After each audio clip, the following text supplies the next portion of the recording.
explico. Así me los compré porque no vayan a pensar que es la primera vez que pasa. Vamos a ver. Número 1, ¿qué dice, hermanos? Número 1, elegidos. Número 2, adoptados. Número 3, aceptados.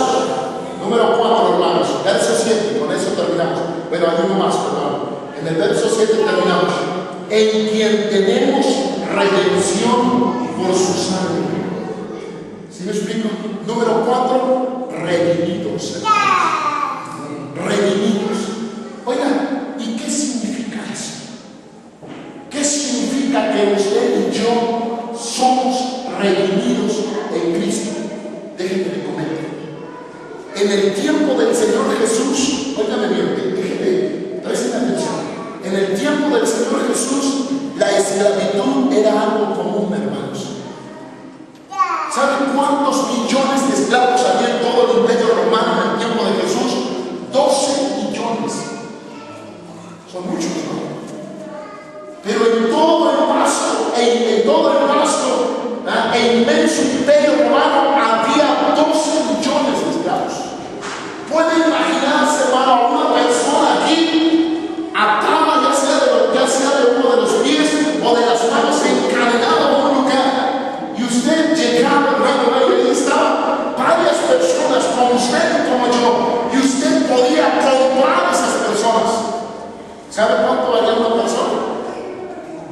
Valía 30 piezas de plata. ¿Sí? ¿Ya entendieron bien?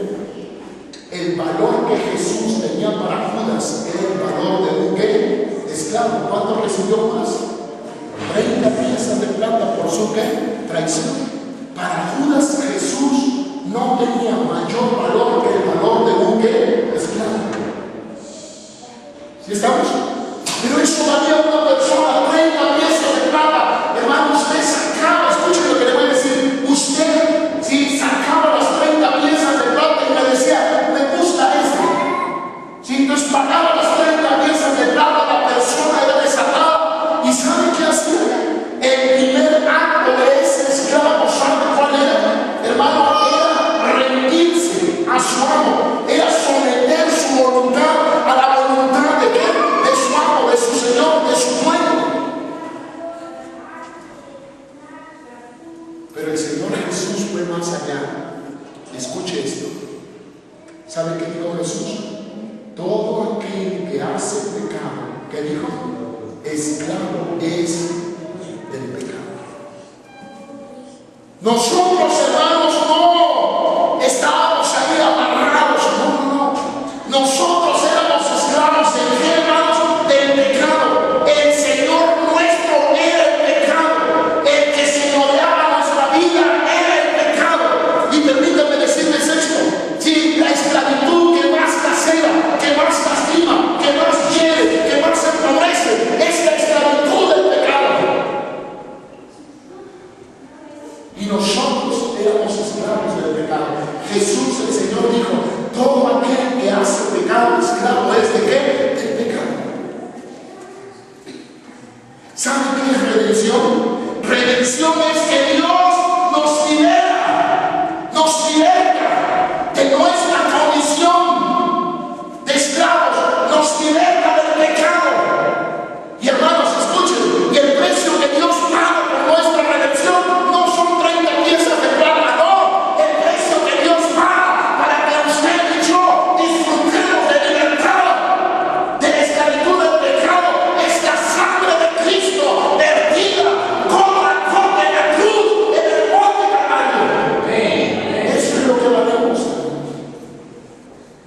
Así de especial, así de valiosa, así de significativa es nuestra vida para Dios.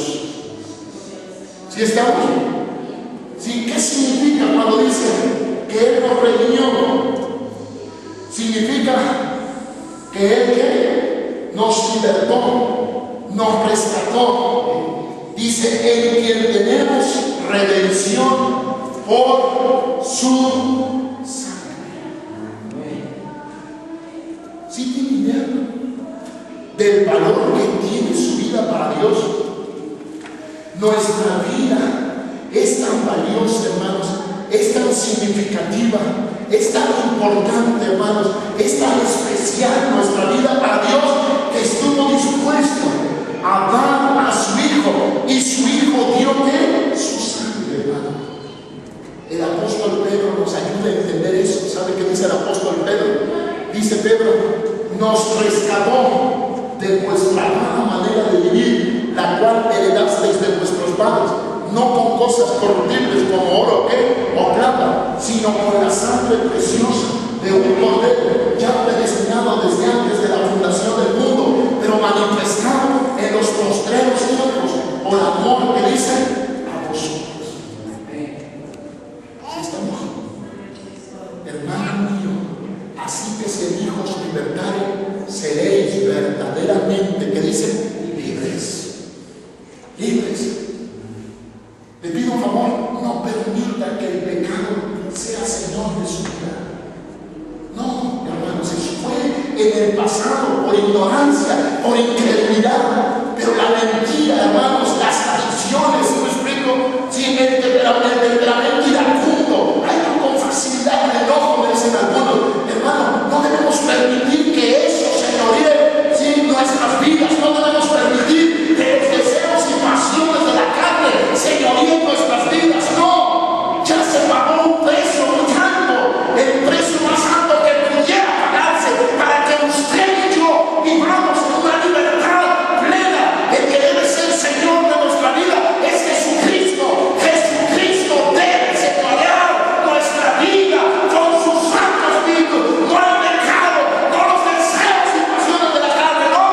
Jesucristo, Jesucristo, Jesucristo, y solo Jesucristo debe ser el Señor de nuestras vidas. Amén. Que algunos pueden que el Señor, el Señor